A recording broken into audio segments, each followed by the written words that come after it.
In the news tonight, death of a 7-month-old baby. DPP recommends manslaughter charge for daycare owner. And 23 arrested in police operation in Berbice.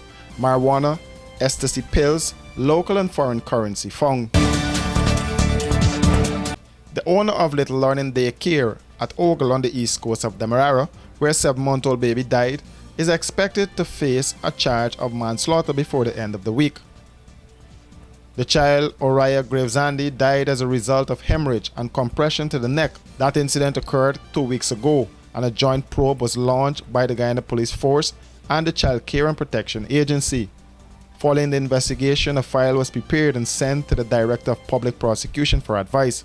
The police regional commander confirmed that the DPP recommended that the owner of the daycare facility be charged with manslaughter.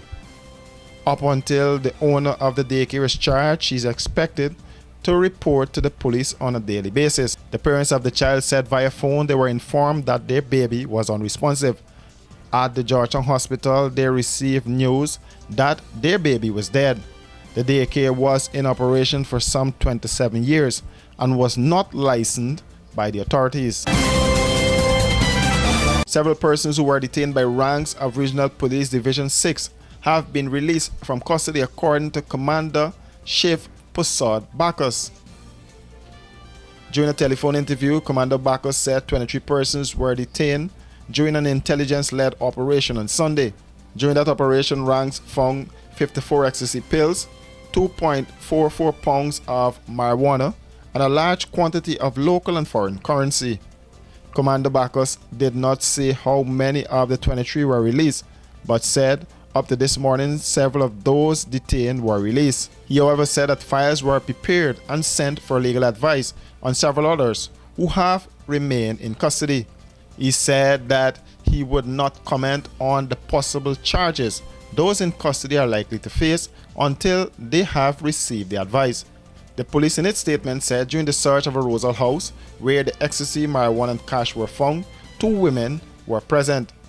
The police said the 23 who were detained were between the ages of 21 and 74 years old.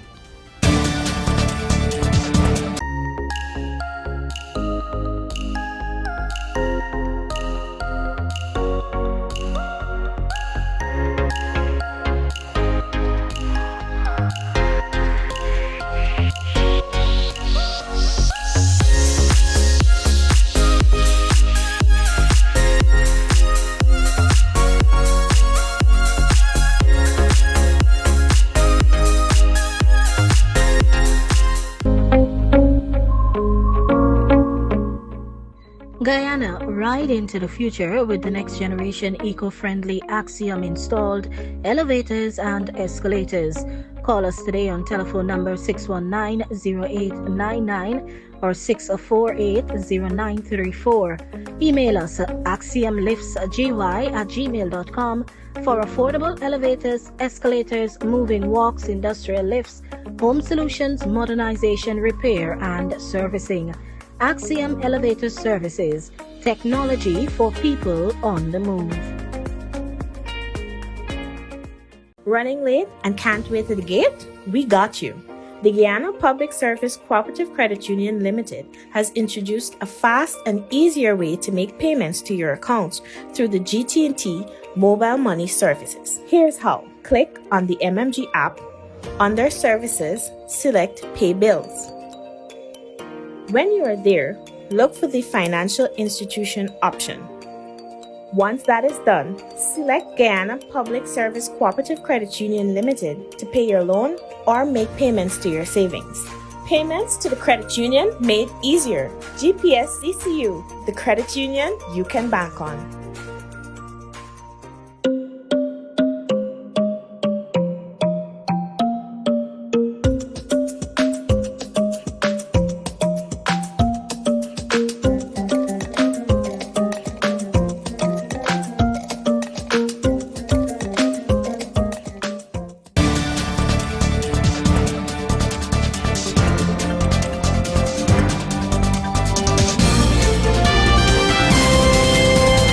The Guyana Elections Commission is moving ahead with the appointment of a Deputy Chief Elections Officer, and the interviewing process has started.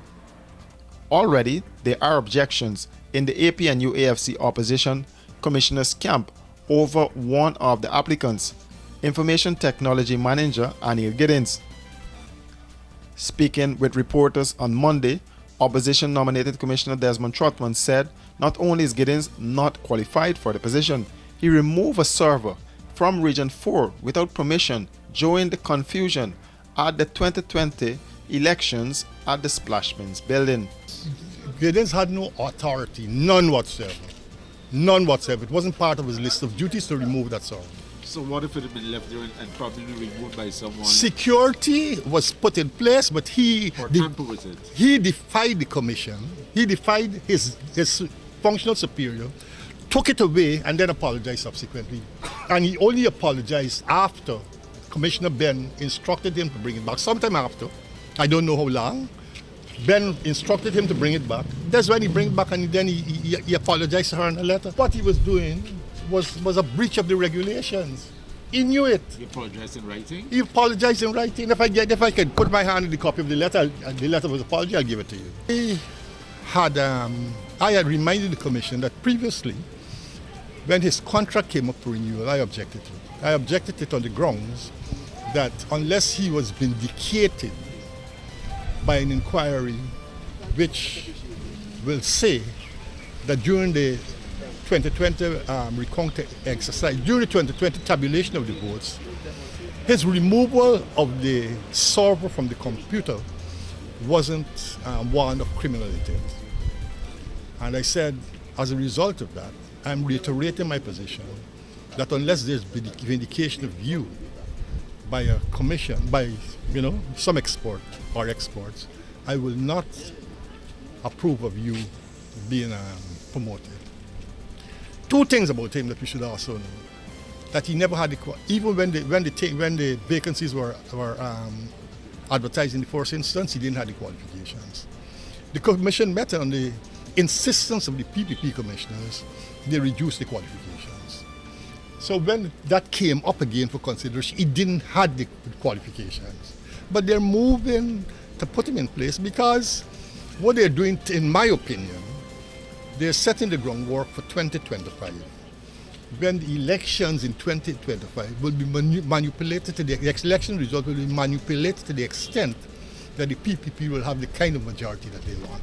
Now, when I raised that question, the commissioners, none of whom questioned Rohi in relation to the question he posed to the woman, was angry that I got the temerity to say that I will never support the man's application simply until he's vindicated. I had said to the chair at a commission meeting, I said, Madam Chair, you have contacts with the international community.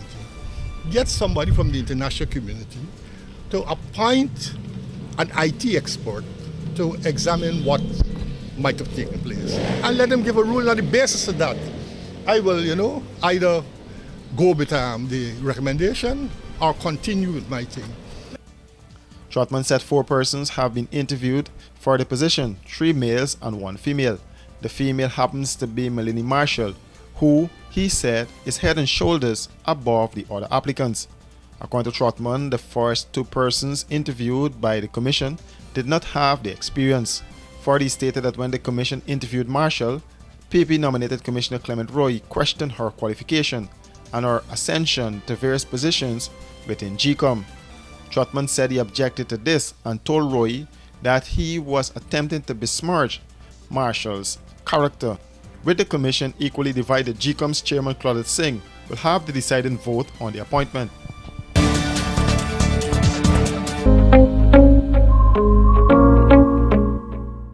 Guyana, ride into the future with the next generation eco-friendly Axiom installed elevators and escalators. Call us today on telephone number 619-0899 or 648-0934. Email us at axiomliftsgy@gmail.com for affordable elevators, escalators, moving walks, industrial lifts, home solutions, modernization, repair, and servicing.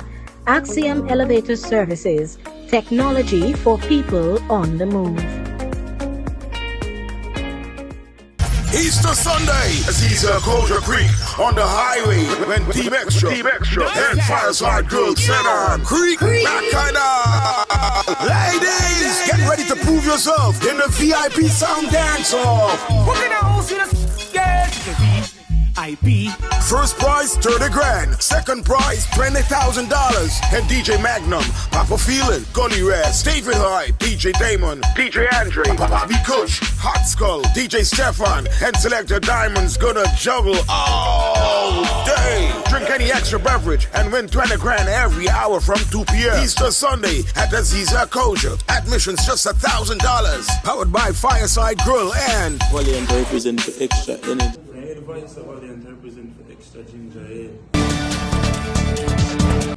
Lorena Salazar has been appointed as the representative for the Inter-American Development Bank Group in Guyana. In a press statement from the International Financial Institution, Salazar's appointment take effect from April 1st.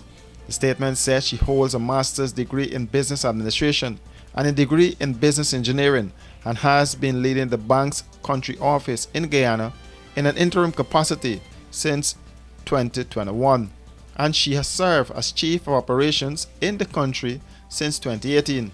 Salazar joined the IDB Group in 2009 in the country department for the Central America, Haiti, Mexico, Panama, and the Dominican Republic.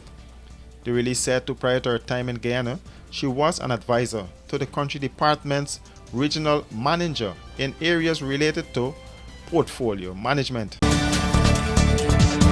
For these and other stories, do visit us at our website www.rdproductiongy.com.